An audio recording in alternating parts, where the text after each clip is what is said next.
The Victorian slums of London, particularly areas like Whitechapel and Bethnal Green, are infamous for their extreme poverty, overcrowding, and unsanitary conditions. These districts, home to some of the most destitute residents of 19th-century London, were the embodiment of urban suffering, a direct result of the rapid industrialization and migration from rural areas. In the midst of this burgeoning empire, where wealth was flourishing, a stark contrast emerged in the city's heart. The lives of the poor, crammed into dilapidated homes, surrounded by filth, disease, and hopelessness.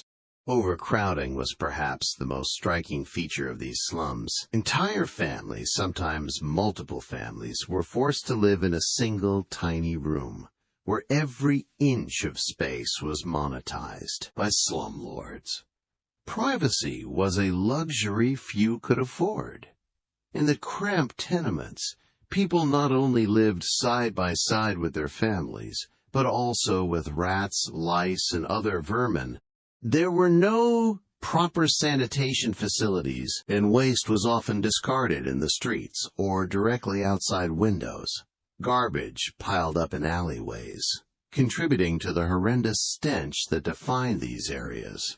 Many slums, shrouded in perpetual fog, became so overcrowded that sunlight never reached the interior of these small, crumbling buildings. The houses themselves were often subdivided from once respectable Georgian homes, transformed into labyrinths of filthy flats. The buildings were in a constant state of decay, with exposed beams, collapsing roofs, and unstable staircases. In many places, the wooden stairs were so rotten that they could barely support the weight of a person. Rooms, many smaller than 8 feet square, were filled with nothing more than the most basic of furniture, a pile of rags for a bed or perhaps a broken chair. Most houses lacked basic plumbing, and a single outdoor tap might be shared by dozens of families. The most basic necessities, water, fresh air, and sunlight, were in scarce supply. It was not just the physical space that was suffocating, but the emotional and social environment as well. With entire families living in such close quarters, it was nearly impossible to maintain any semblance of privacy or dignity. Families were often forced to sleep on grimy floorboards, with the sounds of every neighbor's activity echoing through the thin walls. In some cases, children lived in rooms with deceased relatives, simply because there was no other place to put them. Others lived with animals, such as pigs or dogs, in the same cramped spaces. The lack of space, sanitation, and privacy took a significant toll on both physical and mental health, with sickness and disease being constant companions. Yet, despite these appalling conditions, the slums were also places where the human spirit refused to be crushed. The residents, though poor and disenfranchised, exhibited a remarkable resilience. Even in the darkest corners of these neighborhoods, acts of solidarity and community formed. Neighbors helped each other with daily tasks, like caring for children or sharing scarce resources. But even these small acts of kindness could not shield them from the broader realities of life in the slums, where survival was a daily struggle. The Victorian slums were a testament to the worst of urban poverty, but they were also a symbol of human endurance in the face of unimaginable hardship. In the heart of Victorian London, many of the city's poorest residents were forced to endure living conditions that were unimaginable by modern standards. A key feature of these conditions was the overcrowded, cramped flats that many families were crammed into, often in buildings that were once grand Georgian homes, now subdivided to accommodate as many tenants as possible. The transformation of these homes into small, cramped living spaces often led to a significant decline in the quality of life for their inhabitants. These buildings, originally designed for wealthy families, had now become a warren of tiny rooms, each serving as a living space for entire families. A single flat, once used by one family, might now house multiple families, each trying to make a life in a room barely big enough to fit a bed and a chair. In many cases, these rooms were so small that people were forced to sleep in shifts, taking turns on the floor while others tried to make the most of the little space available. Privacy was almost non-existent, and the noise, the smells, and the constant activity made it nearly impossible to rest properly for families who were already struggling to make ends meet. The cramped living arrangements made even the simplest daily tasks, cooking, washing, or even sleeping, feel like monumental challenges. One of the most glaring deficiencies in these homes was the lack of proper sanitation. The lack of plumbing and basic amenities was a daily hardship for the inhabitants. In most of the slums, there were no toilets inside the buildings. Instead, people had to make do with the rudimentary privies, often located far away from the homes. Or worse, they had to use chamber pots, which were discarded from windows into the streets below. This lack of sanitation created not only a horrible stench, but also a breeding ground for disease. Without running water, residents had to rely on outdoor pumps, which were shared by multiple families. The water itself was often contaminated by human waste or other pollutants, making it a constant source of illness. Children, the elderly, and the sick were particularly vulnerable to the diseases that were spread through these unsanitary conditions. The physical condition of the buildings was equally distressing. The houses were old and decaying, with walls that were often damp from leaking roofs or cracked pipes. Many buildings were constructed with cheap materials that had not been properly maintained, leading to crumbling brickwork, broken windows, and rotting staircases. The danger of living in such a building was ever present. Fire was a constant threat, especially in homes where cooking was done over small coal stoves, and heating was often achieved through makeshift fireplaces that lacked proper ventilation. The wooden staircases, which had once been elegant features of the homes, were now decayed to the point of collapse. In some cases, tenants would burn the wooden stair rails for warmth during the harsh winter months, further weakening the structure. The risk of fire and structural collapse was a constant concern, and yet for many, it was a risk they had no choice but to live with. The lack of ventilation made matters even worse. In many slums, sunlight rarely made its way through the narrow alleyways or tall, densely packed buildings.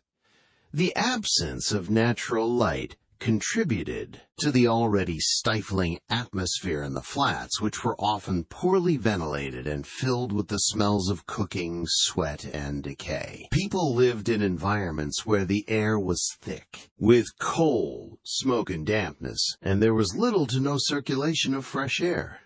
The lack of proper ventilation not only made the living spaces uncomfortable, but it also contributed to the spread of disease. Diseases like tuberculosis, smallpox, and cholera thrived in these enclosed, poorly ventilated spaces, and the residents of the slums were often powerless to do anything about it. The filth that accumulated in these slums was not only confined to the interiors of the homes. With garbage and waste discarded outside windows and into the streets, the environment quickly became a refuse pit. In some areas, the streets were completely blocked, with piles of garbage, dead animals, and human waste. This created a perfect storm for vermin, such as rats, which thrived in the filth and often found their way into the homes of the residents. Lice, fleas, and other pests were rampant in these conditions, adding to the misery of the inhabitants.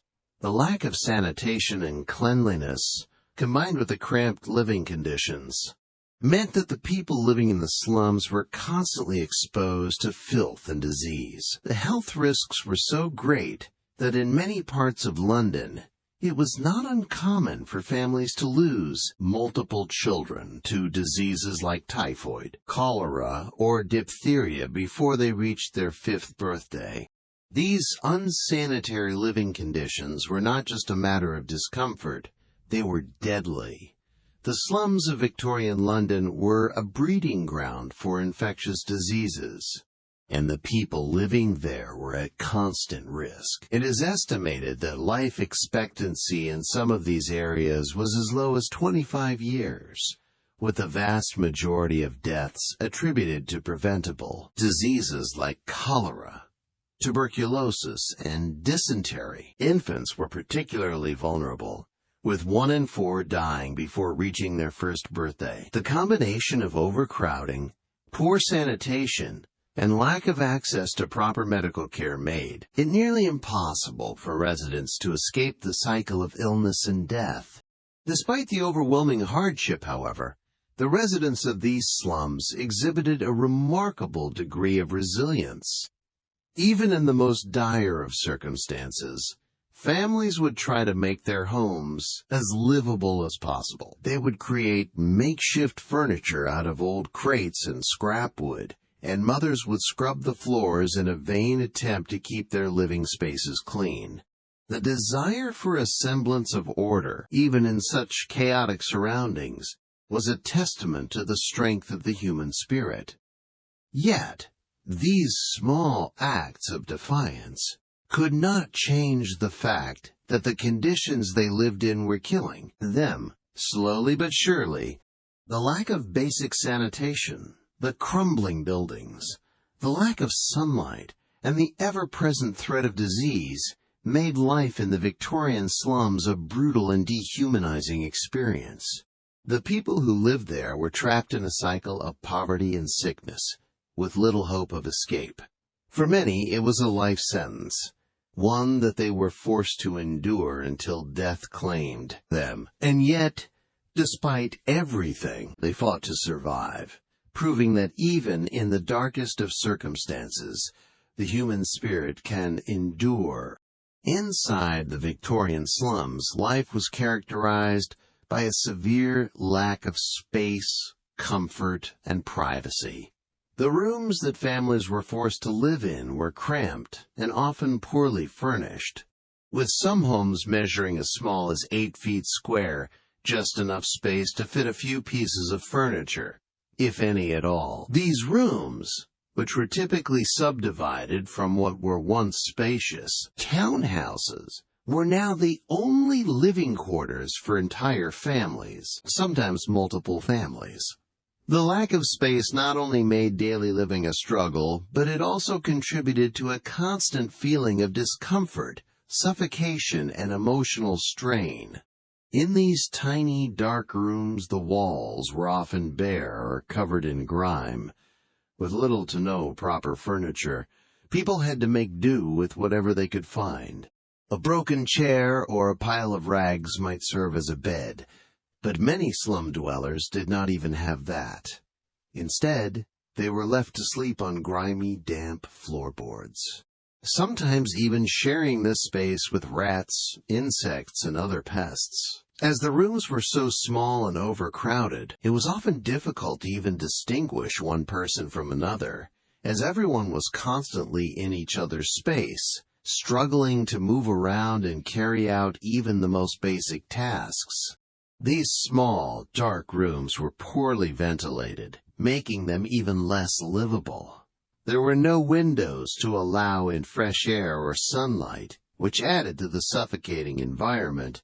The air inside these rooms was thick, with the smell of coal smoke, human waste, and unwashed bodies. Without proper ventilation, The lack of airflow made the conditions in these homes even worse, contributing to the spread of disease. Many of these homes had windows, but they were often either broken, boarded up, or encrusted with layers of dirt, blocking out the little light that might have filtered in.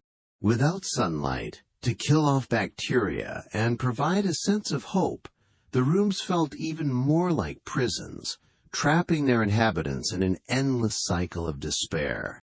The absence of basic amenities like plumbing exacerbated the already dire living conditions. With no running water inside the buildings, residents were forced to fetch water from communal taps outside, sometimes shared by dozens of families.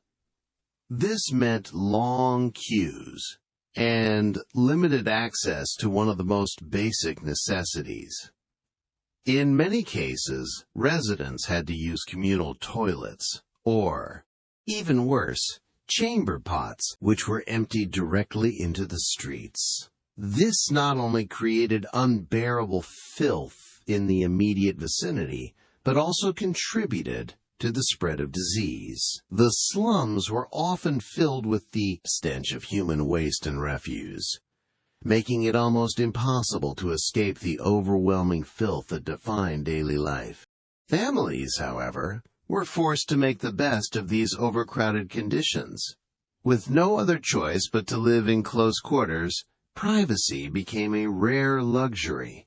Parents, children, and extended family members often shared the same room, and in some cases, even slept in the same bed. In a typical slum house, it was not unusual for entire families to share a single room that served as both living and sleeping space. The constant proximity of so many people led to a lack of personal space, and it was nearly impossible to avoid the noise and activity of others. The boundaries between family life and the basic act of survival were blurred, and every action, whether it was cooking, washing, or even sleeping, had to be carried out in front of everyone else. This lack of privacy and personal space often led to tension and frustration, and many families found it difficult to maintain any semblance of normalcy.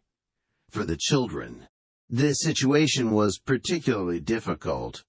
Forced to grow up in such confined spaces, many of them did not have the opportunity to play or engage in the typical childhood activities enjoyed by children in wealthier areas. Instead, they were expected to contribute to the family's survival from a very young age. Girls might help their mothers with household chores, while boys were often sent out to work in the streets as vendors or laborers, sometimes before they were even old enough to go to school.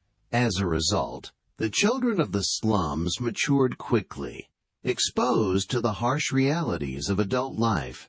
The overcrowding and lack of privacy also had a significant impact on the mental health of the residents. Living in such cramped conditions, surrounded by filth, disease, and constant noise, contributed to a sense of isolation and helplessness. The psychological toll of such living conditions cannot be overstated. People were not just physically uncomfortable. They were emotionally drained by the constant struggle to survive. The pressure of trying to provide for one's family in a hostile environment, without access to basic resources, led to a sense of hopelessness that permeated every aspect of life. The psychological strain of living in such close quarters often led to family tensions, alcohol abuse, and, in some cases, domestic violence. Despite these overwhelming conditions, the residents of the slums exhibited a remarkable degree of resilience.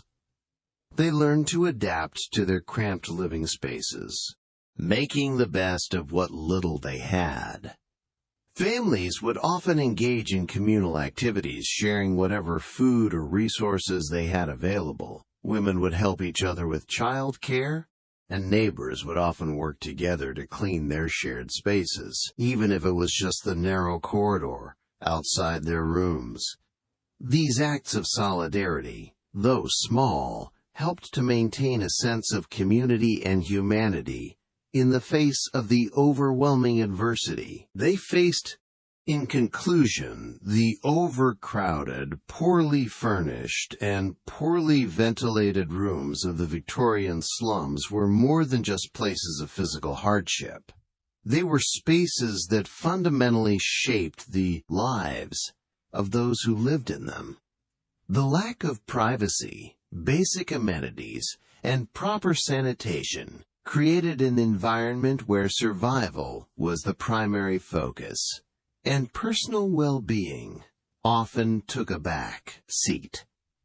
The psychological toll of living in such conditions, coupled with the physical dangers of overcrowding, contributed to the high mortality rates and the ongoing cycle of poverty. And yet, even in the face of such dire circumstances, the residents of these slums displayed an incredible resilience, finding ways to support one another and survive in conditions that would have broken many others. In the harsh environment of Victorian London slums, children were often forced to grow up far too quickly. As young as 5 or 6, children began contributing to the family income in any way they could, working in a variety of jobs that were dangerous, exhausting, and poorly compensated. As for many families living in extreme poverty, having children work was not a matter of choice, but of necessity. These children were often left with little opportunity for education, and instead, they became the breadwinners of the household at an age when they should have been enjoying their childhood. One of the most common jobs for children in the slums was street vending. Boys and girls alike were sent out to sell anything from flowers and matches to watercress and rags, often in dangerous and overcrowded streets. These children, often barefoot and dressed in threadbare clothing, would spend long hours walking the streets, carrying their wares through the cold, muddy streets, trying to make a living. The jobs were poorly paid, sometimes only earning a few pence a day, but for many children, this was the only way to contribute to the survival of their families. For instance, a little girl who sold watercress on the streets of London could earn just a few pennies for an entire day's work, which was barely enough to buy enough food to fill her stomach. The lack of proper food meant that many children lived in a state of semi-starvation, their bodies growing weak from hunger and malnutrition. Chimney sweeping was another common job for children, and one of the most dangerous. Young boys were often chosen for this work because of their small size and agility, which allowed them to climb up narrow chimneys and clean out the soot that accumulated over time. The job was grueling and dangerous. Many boys suffered from respiratory problems due to inhaling soot and dust all day, and some even died from accidents when they became trapped inside chimneys or were burned by the fires. The soot also caused severe skin irritations and could lead to long-term health problems. Many of these boys, who were sometimes as young as 5 or 6, would spend their days working in filthy, confined spaces, earning only a few pence for their labor. The harsh working conditions and the constant exposure to dangerous chemicals and soot led to chronic illnesses, shortening their lives and robbing them of the opportunity to grow up healthy. In addition to street vending and chimney sweeping, many children were forced to work in factories, especially in industries like textiles and matchbox making. Factories were notorious for their unsafe working conditions, and children were often put to work alongside adults, performing repetitive tasks for long hours in poorly ventilated and overcrowded spaces. These children were exposed to the same harsh working conditions as their adult counterparts: low wages, long hours, and a lack of proper safety measures. Factory workers, including children, were often subjected to grueling hours of work with little to no break, Many of the factory jobs involved handling dangerous machinery or working in hazardous environments, which left workers vulnerable to injury. Children, with their small hands and nimble fingers, were often put to work on tasks that adults could not do as efficiently, such as working in the assembly of tiny parts or handling hazardous chemicals. The lack of regulation meant that there were no safety nets for the children who worked in these industries. If they were injured, they were left to fend for themselves, often without compensation or care. Life for slum children was filled with extreme hardship, and their experiences shaped them in ways that no child should ever have to experience. The constant exposure to labor, long hours, and the lack of proper nutrition forced many children into a premature adulthood. They became accustomed to adult responsibilities at an early age, having to learn how to survive in a world where basic needs, food, shelter, and safety were constantly in jeopardy. The lack of education meant that most children could not escape the cycle of poverty, and their work experiences left them physically and emotionally scarred. The psychological effects of such grueling work on children were profound. At an age when children should have been learning, playing, and developing their own sense of identity, they were instead forced into adult roles. They were exposed to adult suffering, including violence, alcoholism, and neglect, and had to deal with the emotional toll of seeing family members struggle with disease and death. Many children grew up without the emotional support or care that a childhood should offer, and as a result, they often faced lifelong trauma. The lack of education also made it difficult for slum children to break free from the poverty that surrounded them. The few who were able to attend the sparse and often overcrowded ragged schools were frequently forced to leave early to contribute to the family income, leaving them with little opportunity for academic or personal growth. Without an education, they were left with few opportunities to escape their circumstances, and many of them became trapped in the same cycle of poverty and labor as their parents.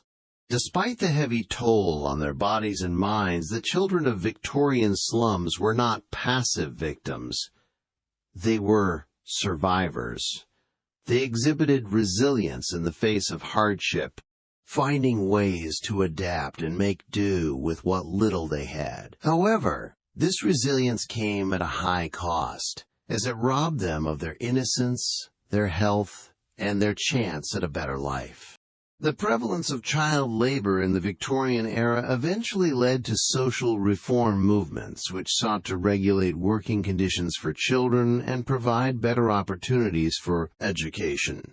However, the reality for many children in the slums remained grim, and it was not until later in the century that significant strides were made in improving their lives. The work of social reformers like Lord Shaftesbury and organizations like the Children's Employment Commission helped to bring attention to the plight of slum children, leading to laws that eventually restricted child labor and allowed children to attend school. Yet, for many slum children, the damage had already been done. They had been forced into adulthood too soon, and their experiences left them with scars that would never fully heal. Despite the overwhelming poverty and squalor, the residents of Victorian London's slums demonstrated remarkable resilience in the face of adversity. Families and communities, though struggling, found ways to form tight bonds that helped them survive the daily hardships of their environment. In these overcrowded and grim conditions, solidarity became essential for the survival, and neighbors often relied on each other to meet their basic needs. This communal support system was a testament to the human spirit's ability to endure even in the most oppressive circumstances. In the slums, where isolation was commonplace, the sense of community was one of the few sources of emotional and social relief. Families, though often crammed into tiny, dark rooms, found ways to make their living spaces feel more like homes. Neighbors would help each other with tasks such as childcare, cooking, or cleaning. Women, in particular, formed strong social networks, frequently looking out for each other's children and sharing food, clothes, or even firewood when available. The shared experience of hardship fostered a sense of collective responsibility, and the phrase, "it takes a village," resonated deeply within these close-knit communities. Acts of domestic pride, though small, also played an important role in maintaining a sense of dignity in the slums. Even in the most deplorable conditions, families strove to maintain their living spaces as best they could. Many slum dwellers would clean their doorsteps or attempt to patch up broken windows with rags or cardboard to protect their homes from the elements. In some cases, even the smallest comforts were cherished. A poor seamstress, for instance, might find joy in keeping a tablecloth clean, or ensuring that the small space they inhabited was as neat as possible. These acts of pride, though seemingly insignificant, provided a sense of normalcy and helped to preserve a sliver of personal dignity in an otherwise dehumanizing environment. Yet, despite these efforts to create a semblance of order, the extreme poverty and harsh conditions often had devastating effects on family life. The constant pressure to survive, compounded by overcrowding, lack of basic amenities, and the constant presence of disease and death, led to significant strain on relationships. In many cases, families struggled to cope with the emotional and psychological toll of living in such an environment. Domestic violence became tragically common in the slums, as stress, frustration, and a sense of helplessness often led to explosive outbursts. The harsh realities of daily life, where survival was the only priority, sometimes led to families breaking down. The constant financial strain, the absence of privacy, and the emotional weight of living in squalor contributed to domestic conflict. Alcoholism, too, was prevalent in the slums, and many men, in particular, turned to drink as a way to numb the constant stress and despair. Pubs, often located on every corner, became refuges for many men seeking relief from their daily struggles, but for others, they became places where violence was commonplace. The physical and emotional abuse that occurred within many homes often went unreported, as the families involved were isolated from the rest of society, living in places where help was hard to come by. Substance abuse, particularly alcohol, was not just a coping mechanism, but a form of escape from the grim reality of slum life. For many men, the alcohol-filled pubs were the only places they could seek warmth and a brief moment of comfort. But while the alcohol provided temporary relief, it also exacerbated the problems within families. Men often drank away the little money they had, leaving their families to fend for themselves. Wives and children were left to face the physical and emotional scars of domestic violence, often trapped in a cycle of poverty and abuse. The prevalence of alcoholism and its destructive impact on families was often lamented by reformers, who recognized it as both a cause and effect of the grinding poverty that defined the slums. The breakdown of family life in the slums was also linked to the overwhelming pressures that people faced. With no stable work, a lack of education, and constant exposure to illness and death, many families struggled to maintain their relationships. Fathers often felt the weight of being unable to provide for their families, leading to feelings of inadequacy, guilt, and frustration.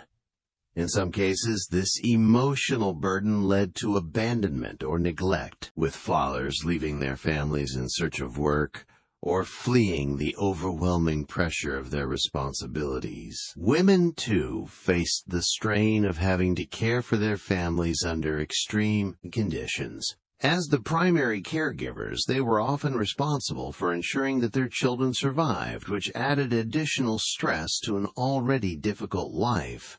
The breakdown of family life, while devastating, also became a reflection of the larger societal issues at play in the slums.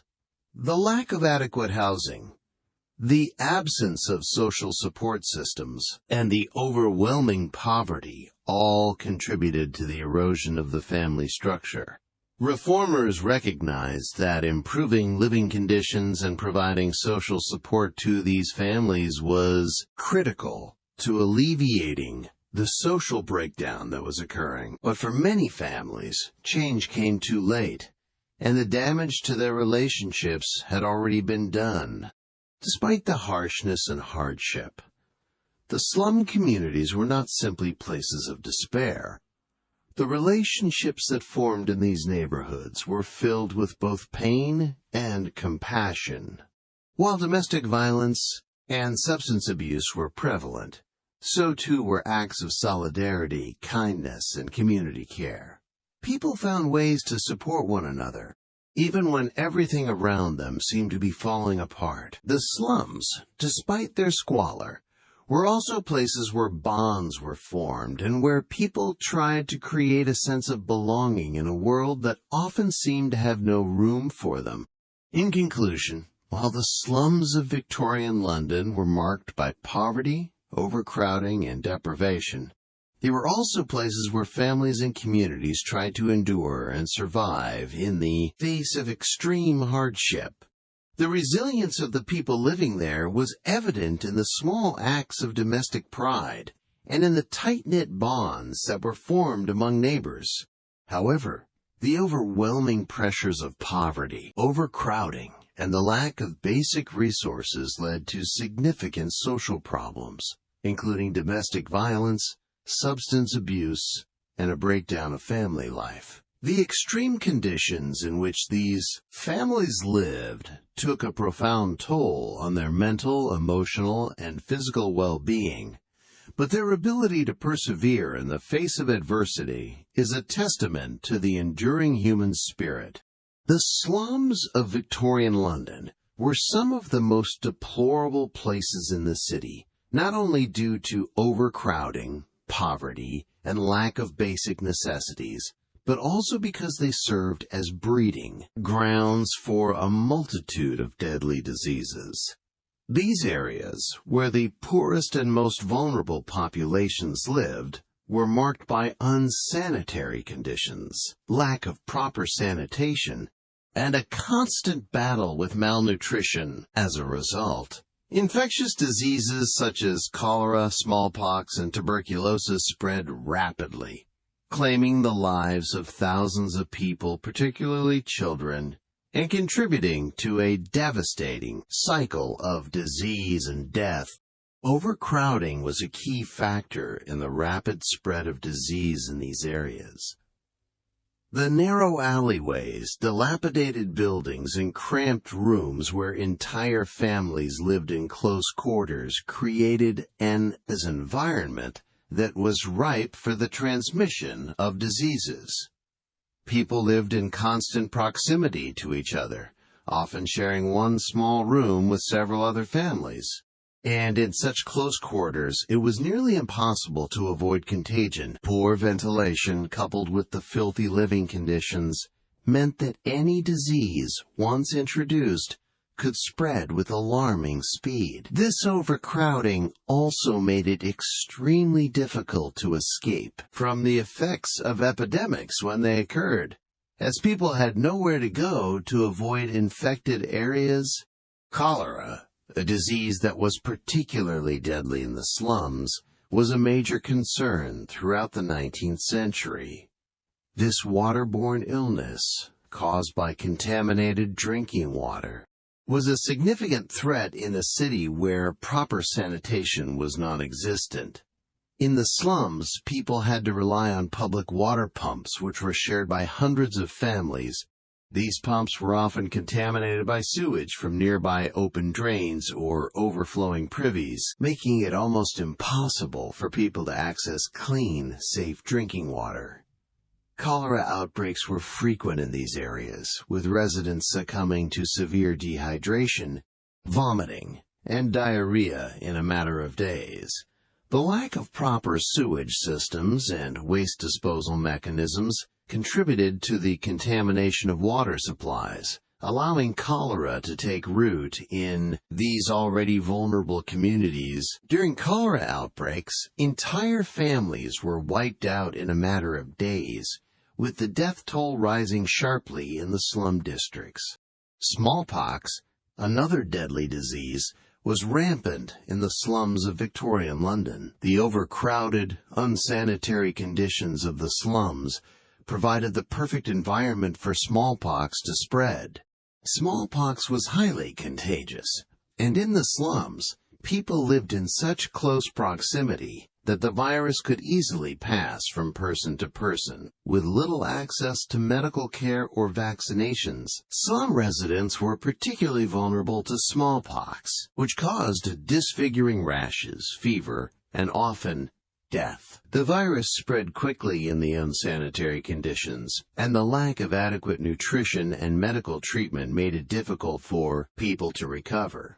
Children were particularly susceptible, and many died from complications of the disease, leaving families devastated by the loss of their young ones. Tuberculosis, commonly known as consumption, was another prevalent disease in the slums. This respiratory illness, caused by bacteria that infected the lungs, was exacerbated by the cramped living conditions and poor air quality in the slum buildings. The damp, dark, and poorly ventilated rooms where families lived were ideal environments for the spread of tuberculosis. People who were infected with tuberculosis often coughed up blood, and in the close quarters of the slums, the disease spread quickly to family members and neighbors. Tuberculosis was a slow, agonizing death sentence, and many slum dwellers, especially children and the elderly, succumbed to the disease over the course of months or years. Because tuberculosis was so widespread in the slums, it contributed to the high mortality rates and shortened life expectancy of the poor, particularly in the inner city. One of the most tragic aspects of life in the slums was the high rate of infant mortality. With the constant threat of disease, poor nutrition, and inadequate medical care, many infants did not survive their early years. It was not uncommon for parents to lose multiple children to preventable diseases like smallpox, cholera, or respiratory infections. Babies were particularly vulnerable to malnutrition, as their mothers often had to stretch already limited food supplies, and breast milk was sometimes unavailable or insufficient. The lack of clean drinking water also contributed to the high death rate among infants, as they were often exposed to contaminated water that led to deadly diarrheal diseases. The death of a child in the slums was an all too frequent event, and many families, already overwhelmed by poverty, had to endure the grief of losing their young ones. Death was an ever-present companion in the slums of Victorian London. The constant threat of disease, combined with overcrowding and malnutrition, meant that families were regularly confronted with the reality of death. In some cases, families could not afford to bury their loved ones, and the deceased were left in their rooms until the family could scrape together enough money for a proper burial. In the most dire situations, bodies were sometimes left in the rooms for days or even weeks, with neighbors and local authorities turning a blind eye to the situation. This lack of proper burial was particularly distressing, as it added to the emotional and psychological toll on families who were already enduring the effects of poverty, disease, and death. Some families resorted to placing their deceased loved ones in unmarked graves, unable to afford the traditional funeral rites, which were an essential part of giving the deceased a dignified end. In some cases, the dead were buried in mass graves or paupers' graves, often without any ceremony. These graves were overcrowded, much like the homes from which the deceased had come. The lack of resources for proper burials reflected the stark social inequality that defined the lives of the poor in Victorian London. The rich could afford elaborate funerals, complete with headstones and memorials, while the poor were left to suffer in silence, their loved ones discarded as though they had never mattered. In conclusion, the slums of Victorian London were not only a place of physical deprivation, but also a breeding ground for disease and death. The overcrowding, lack of sanitation, and poor nutrition created an environment in which deadly diseases like cholera, smallpox, and tuberculosis could spread rapidly, causing untold suffering and loss. Infant mortality rates were high, and death was a constant reality for families living in these dire conditions. The inability to afford proper burials further compounded the grief and hardship experienced by these families. The conditions in the slums of Victorian London were a tragic reflection of the social inequality and lack of adequate infrastructure, and the toll that poverty took on human lives was felt in every corner of the city. In the midst of Victorian London's slums, where poverty, overcrowding, and disease were rampant, many poor families found themselves dependent on workhouses or charitable aid for survival. The workhouse system, established by the Poor Law of 1834, was intended to provide relief for the destitute, but it often became a symbol of misery and despair for those who had no other means of support. For many, entering a workhouse was seen as a last resort, a place where families were torn apart, dignity was stripped away, and survival came at a significant emotional and psychological cost. Workhouses, while offering basic shelter and food, were notorious for their harsh conditions. Those who entered were subjected to strict discipline and regimentation, with little regard for personal comfort or emotional well-being. Upon arrival, families were often separated, men, women, and children placed in different areas, with no allowance for family unity. This separation, enforced in the name of efficiency and discipline, left many individuals feeling isolated and humiliated. Parents were forced to live apart from their children, while children were sent to separate institutions or orphanages if they were not of working age. This policy effectively broke up families, making it difficult for individuals to maintain any semblance of emotional support or cohesion during their time in the workhouse. The separation not only caused deep emotional distress, but also undermined the family structure, which had been one of the few sources of stability for the poor. Living conditions inside workhouses were deliberately harsh. The institutions were designed to deter people from seeking aid by making the conditions so unpleasant that they would rather go without help than endure the workhouse.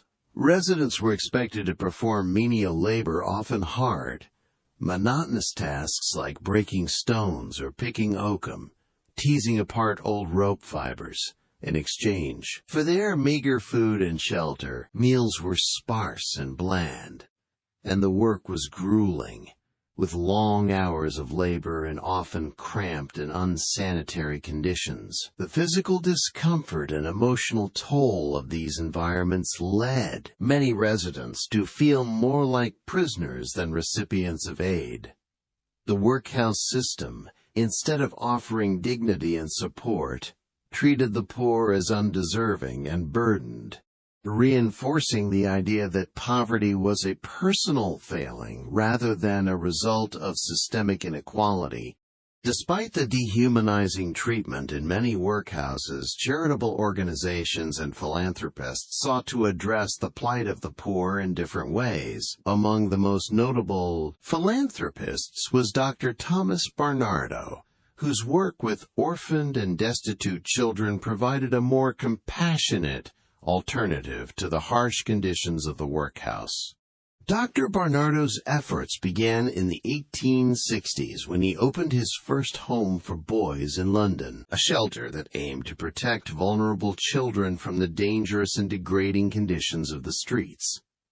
Barnardo's philosophy was rooted in the belief that all children, regardless of their background, had the potential to lead better lives if given the opportunity for care, education, and a safe environment. Barnardo's homes were not just shelters, but institutions focused on the holistic care of children. They provided food, shelter, and medical care, but perhaps most importantly, they offered an education and training that would prepare children for a future outside of poverty. Barnardo's approach was revolutionary because it placed emphasis on rehabilitation rather than punishment, giving orphaned and destitute children a chance to grow and develop in a nurturing environment. His homes became a sanctuary for many children who had been abandoned or were living on the streets, offering them the hope of a better life. In time, Barnardo expanded his network of homes, reaching thousands of children across London and other parts of the country. His legacy remains an enduring symbol of the power of philanthropy in the fight against poverty and the importance of protecting vulnerable children. Barnardo's work was part of a larger movement to reform the way society treated the poor. While the workhouses were seen by many as a necessary but harsh response to poverty, the philanthropic efforts of individuals like Dr. Barnardo provided a more humane alternative. Barnardo's Homes for Children became a model for other charitable organizations, and his work contributed to the broader social reform movement of the late Victorian period. His efforts, along with those of other social reformers, highlighted the need for changes in how society viewed and treated the poor, especially children, and laid the groundwork for the development of more compassionate and effective social services in the years that followed. Despite the efforts of philanthropists like Dr. Barnardo, the workhouse system remained entrenched for much of the Victorian era. For many families, it remained the only viable option in times of extreme need, even though it often resulted in the erosion of their dignity and family unity. The harsh realities of workhouses and the societal stigmas associated with poverty meant that many poor families were reluctant to seek help, fearing the personal cost of entering the system. As a result, many families struggled in silence, enduring severe hardship without any outside support. In conclusion, the workhouses and charitable aid systems of Victorian London were deeply intertwined with the experiences of the poor. The workhouses, while offering food and shelter, were notorious for their harsh and degrading conditions, which often led to the breakdown of family life and left the poor feeling humiliated and dehumanized. However, the philanthropic efforts of individuals like Dr. Thomas Barnardo provided a more compassionate approach to caring for the poor, particularly vulnerable children. Barnardo's work, focused on rehabilitation and care, offered hope to those who had been neglected by society, and his legacy remains a reminder of the power of philanthropy and social reform. Despite the harsh realities of the workhouse system, these efforts marked a turning point in how society viewed poverty and the need for more humane, supportive approaches to addressing the struggles of the poor. Throughout the Victorian era, as the poor in London faced unspeakable hardships, a growing number of reformers began to recognize the dire conditions of the slums and advocate for changes that could improve the lives of the city's impoverished. The overwhelming poverty, Overcrowded tenements and rampant disease prompted widespread concern, particularly from social reformers, philanthropists, and medical professionals. As a result, throughout the 19th century, efforts to address the unsanitary and unsafe living conditions of the slums began to emerge, driven by the belief that the poor deserved better living conditions and that improving these conditions could help curb the widespread suffering in the city. Reformers pushed for several important measures, including better housing, improvements to public health, and the establishment of social programs designed to support the most vulnerable members of society. These reforms were often incremental, and the pace of change was slow, but over time, these efforts helped lay the foundation for the social safety net that would later develop in the 20th century. One of the most pressing issues faced by the poor in the slums was the lack of adequate housing. Overcrowded, dilapidated tenements, where families were packed into tiny rooms with no plumbing or proper ventilation, were the norm in areas like Whitechapel, Bethnal Green, and Bermondsey. These buildings, often subdivided from once respectable homes, had become uninhabitable, with crumbling brickwork, leaking roofs, and broken windows. Reformers recognized that the appalling state of housing was a major factor contributing to the high rates of disease and death in the slums. They argued that the construction of better housing for the poor was essential for improving public health and providing a more dignified life for the city's working class. The need for better housing led to the establishment of several charitable organizations focused on providing more humane living conditions for the poor. Among the most notable was the Peabody Trust, founded in 1862 by American banker George Peabody. The Peabody Trust was one of the first institutions to build affordable, high-quality housing for the working class. It aimed to provide well-designed, sanitary homes for low-income families, offering them a chance to escape the cramped, filthy conditions of the slums. The Trust's buildings, which were constructed with better materials and included modern amenities like plumbing and ventilation, represented a significant improvement over the overcrowded tenements where many poor families were living. Peabody's housing developments, although still somewhat above the reach of the absolute poorest, set a model for what good housing could look like, helping to shift public attitudes toward the issue of slum housing. Alongside efforts to improve housing, reformers also began to focus on public health. Sanitation, or the lack of it, was a major concern in the slums, where open sewers ran in the streets and waste was often dumped directly outside windows. These unsanitary conditions were prime breeding grounds for diseases like cholera, smallpox, and tuberculosis, which plagued the poor. Reformers argued that the government had a responsibility to ensure that clean water, sewage systems, and waste removal were provided to all citizens, not just the wealthy. One of the most influential figures in the public health reform movement was Sir Edwin Chadwick, a social reformer and public health advocate. Chadwick was instrumental in the passing of the Public Health Act of 1848, which aimed to improve sanitation in the worst-hit urban areas.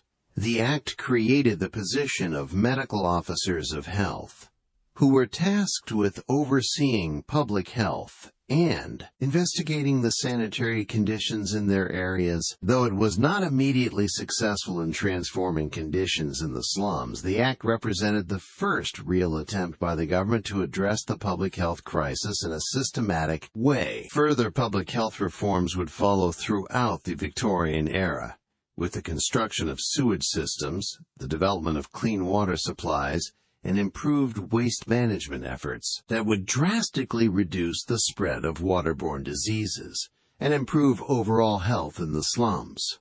Charitable organizations also played a key role in alleviating some of the suffering caused by the harsh conditions of the slums. One of the most prominent of these was the Salvation Army, which was founded in 1865 by William and Catherine Booth. The Salvation Army focused on providing social services, including shelter, food, and clothing, to the destitute.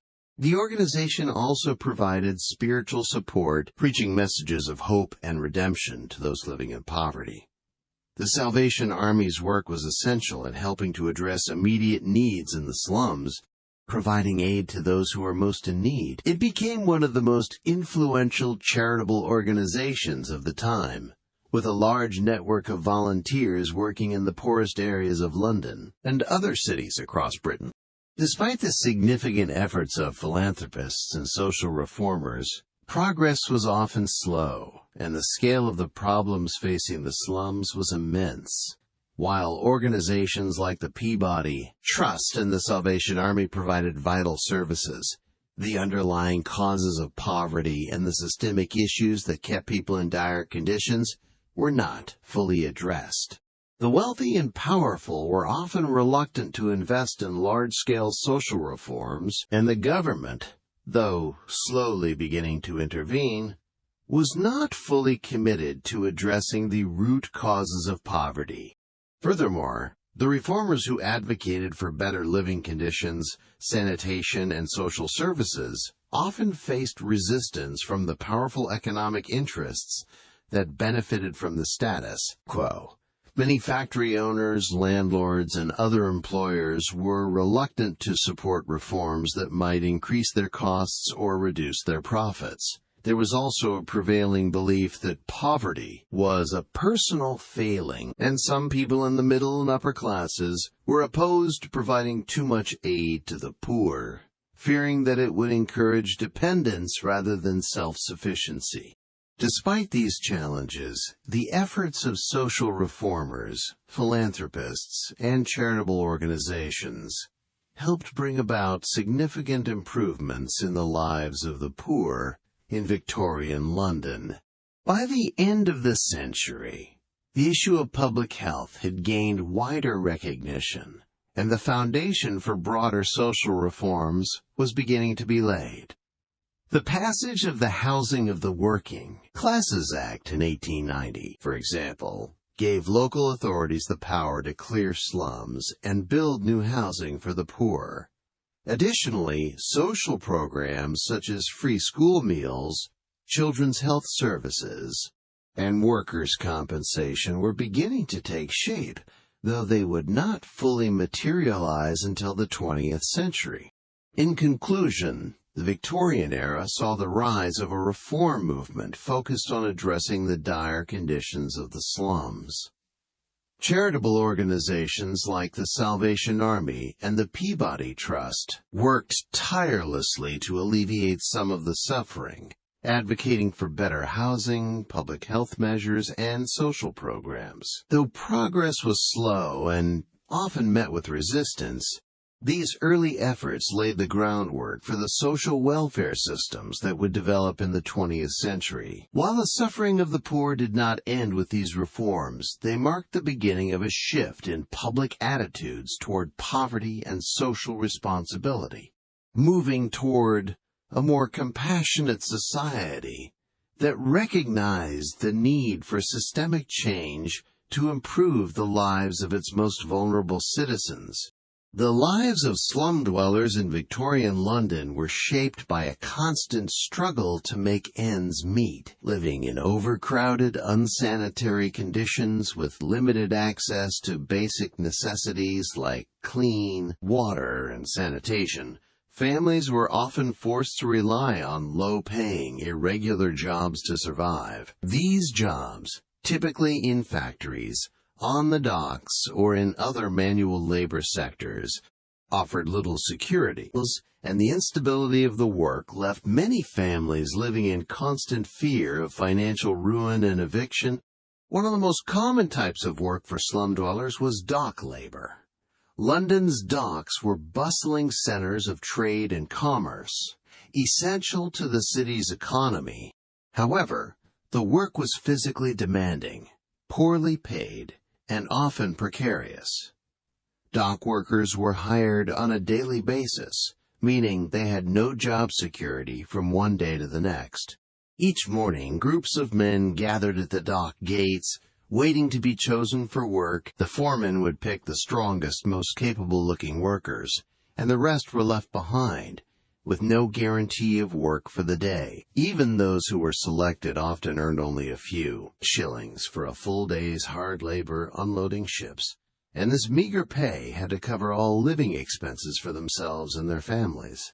This lack of job stability created a vicious cycle of debt and insecurity. Families would sometimes struggle to make rent, unable to pay their landlords when they were not consistently working. Without the security of a steady income, many poor workers were forced to borrow money to get by, often turning to moneylenders who charged exorbitant interest rates.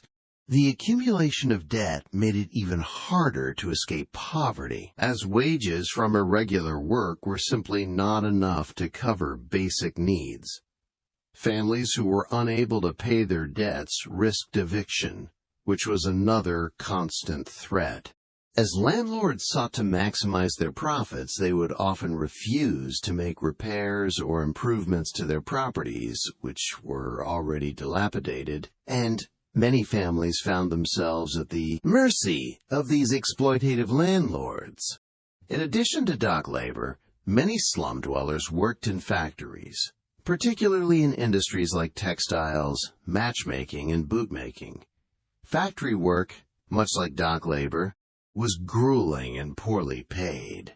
The working hours were long, sometimes exceeding 12 hours a day, and workers were often exposed to dangerous conditions such as toxic fumes, loud machinery, and heavy lifting.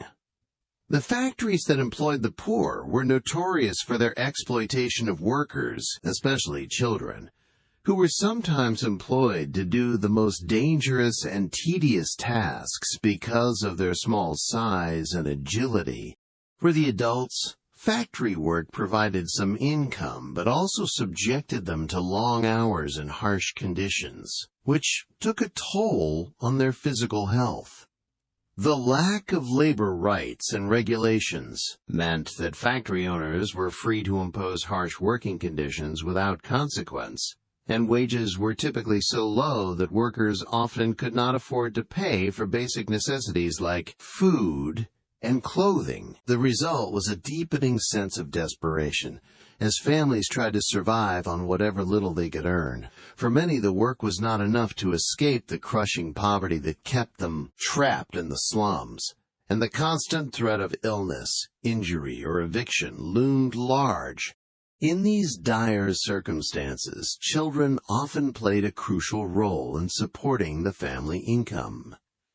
Child labor was widespread in Victorian England, especially in the slums, where families could not afford to send their children to school or to keep them at home. Children as young as 5 or 6 worked alongside their parents in factories, on the streets, and in various informal jobs. Many boys worked as street vendors, selling matches, newspapers, or small goods to passers-by, while girls often helped their mothers with household work or worked as seamstresses or in sweatshops. Some children were also employed as chimney sweeps, sent up narrow chimneys to clean out the soot, a dangerous and demeaning job that often led to injury or disease. Despite the hard work, children were paid very little, and their earnings usually went straight to supporting the family.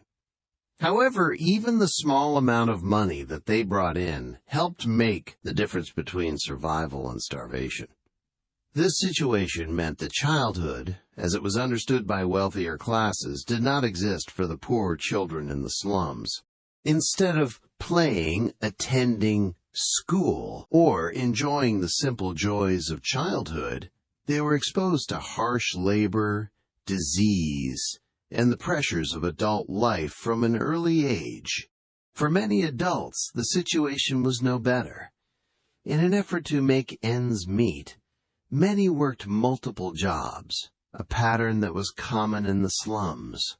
A father working as a dock laborer might take on a second job as a cab driver or in a small workshop. Women, too, often worked outside the home, taking jobs as domestic servants, washing clothes, or selling goods in the street markets.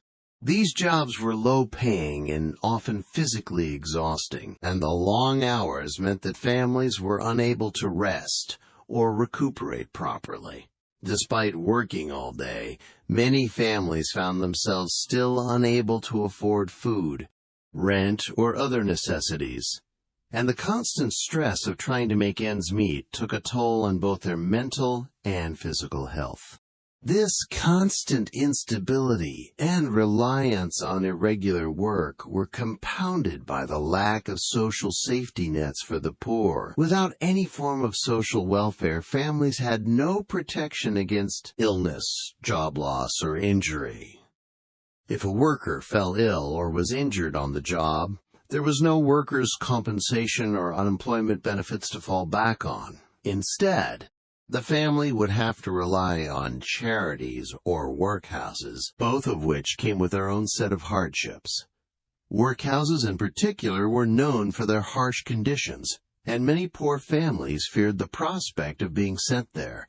As a result, the poor lived in a constant state of fear of eviction, fear of hunger, and fear of being unable to care for their families. Despite these challenges, community solidarity often played an essential role in helping families survive. Neighbors would share food or help each other with child care, creating a sense of shared responsibility in the face of hardship. These small acts of kindness helped to mitigate some of the suffering, even though they could not address the root causes of poverty. However, for many families, survival remained a daily battle, and the instability of their work and living conditions ensured that they remained trapped in a cycle of poverty that was hard to escape. In conclusion, the lives of slum dwellers in Victorian London were shaped by the need to rely on low-paying, irregular jobs just to survive. These jobs, whether on the docks, in factories, or in street vending, offered little job security or financial stability. The harsh working conditions and low wages led to cycles of debt, with families constantly fearing eviction. Children contributed to the family income through labor, and many adults worked multiple jobs to make ends meet. However, despite the constant struggle, many slum dwellers found strength in community solidarity, helping each other in small ways to cope with the relentless challenges of life in the slums. Yet, the underlying social and economic inequalities left these families vulnerable to exploitation and trapped in poverty, with few opportunities to break free from their circumstances. By the end of the Victorian era, social reform movements had gained considerable momentum, as the dire conditions in the slums of London and other industrial cities began to attract the attention of social reformers, philanthropists, and politicians. The rapid industrialization and urbanization of Britain had created vast disparities between the wealthy elite and the working poor, and the injustices faced by the latter became an increasingly urgent issue for those concerned with social equality and human rights.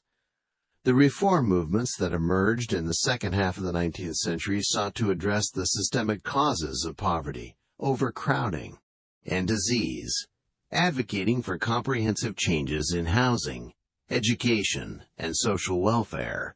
Some of the most prominent social reformers, such as Charles Booth, Octavia Hill, and Edwin Chadwick, worked tirelessly to raise awareness about the appalling living conditions of the poor and to advocate for reforms. These individuals and organizations helped to document the extent of poverty and the ways in which it contributed to high mortality rates, disease, and social unrest. Their research, surveys, and publications laid the groundwork for much-needed government intervention and reform. However, it was not until the end of the Victorian era that these reform movements gained real political traction, as the issue of social inequality began to take center stage in British political discourse. One of the most significant areas of focus for social reformers was housing. The overcrowded, dilapidated tenements where the working class lived were a breeding ground for disease, and many reformers argued that improving housing conditions was a critical step in improving public health. The idea of providing better housing for the poor gained ground, particularly with the rise of philanthropists like George Peabody and William Hesketh Lever, who funded the construction of decent, affordable housing for the working class. The Peabody Trust, founded in 1862, was one of the most important organizations to address the housing crisis. It provided safe, well-constructed homes with running water and basic amenities for low-income families, a radical departure from the filthy, overcrowded conditions in the slums. Peabody's model of building housing with sanitation, ventilation, and sufficient space for families marked a significant shift in how society viewed the poor and their right to live in dignified conditions. Another significant area of reform was education. The Victorian era saw a growing recognition of the importance of education in breaking the cycle of poverty. Before this period, education was largely reserved for the wealthy, and children from poor families were either put to work or left uneducated. Reformers like Lord Shaftesbury and Richard Osler pushed for the establishment of compulsory education for all children, and their efforts led to the Elementary Education Act of 1870, also known as the Forster Act. This landmark legislation established the principle that all children should receive an elementary education, providing them with the basic skills necessary to improve their quality of life and contribute to society. However, the implementation of the law was uneven, and many poor children still had limited access to education. The schools that did exist were often overcrowded, poorly funded, and located far from where children lived, making it difficult for working-class families to take advantage of the new education system. In addition to education and housing, the reformers also advocated for improved social welfare. The working-class poor, especially those living in slums, were vulnerable to a range of social and economic challenges, including unemployment, illness, and old age. Many reformers believed that the state had a responsibility to provide support for those in need, rather than leaving them to rely on charity or the workhouse system. This belief in the necessity of a social safety net laid the foundation for later developments in social welfare, including the establishment of healthcare and pension systems in the 20th century. In the late Victorian period, some local authorities began to take steps to improve social services, but it was clear that significant progress was still needed to create a comprehensive welfare system that could support the most vulnerable members of society. Despite these significant efforts, the progress made in improving the lives of the poor during the Victorian era was still limited. The reforms, though vital, were often slow to be implemented, and the most impoverished districts continued to suffer from high mortality rates, widespread disease, and chronic malnutrition. Infant mortality remained high, particularly in the slums, where unsanitary conditions and poor nutrition contributed to the death of 1 in 4 children before their first birthday. Cholera, smallpox, tuberculosis, and other diseases continued to ravage the poorest areas of London and other industrial cities, as overcrowding and poor sanitation created the perfect conditions for the spread of infection. While housing reforms helped some, the vast majority of the poor still lived in deplorable conditions. Many landlords continued to profit from overcrowded, unsanitary buildings, and the government's attempts to regulate housing conditions were not sufficiently enforced. The lack of affordable housing, coupled with the limited availability of jobs that paid a living wage, kept the poor in a perpetual state of insecurity. Moreover, although education laws had been passed, the reality was that many children, especially in urban areas, still had to contribute to their family's survival through labor. The idea that every child should be given an education was still far from being fully realized, and many children remained uneducated or had their schooling cut short to help support their families. As a result, the cycle of poverty was not easily broken, and many poor families remained trapped in the same conditions from one generation to the next. The challenges of the Victorian slums were also compounded by widespread political resistance to more expansive social reforms. Many of the wealthier classes viewed the reforms as unnecessary or too costly and feared that extending too much assistance to the poor would lead to a dependency culture. There was a prevailing belief that the poor should be responsible for their own welfare and that charity, rather than government intervention, was the proper means of addressing poverty. This attitude hindered the ability to enact more widespread systemic changes that would have significantly improved the lives of the working-class poor. However, despite these setbacks, the Victorian era marked the beginning of a major shift in how society viewed poverty and the role of the state in alleviating it. The social reform movements of the time set the stage for the development of modern social welfare systems and helped to establish the foundation for future reforms in housing, education, and healthcare. The efforts of social reformers, although often slow and limited, demonstrated that change was possible and highlighted the importance of addressing the needs of the most vulnerable in society. In conclusion, by the end of the Victorian era, social reform movements had made significant strides in advocating for better housing, education, and social welfare for the poor.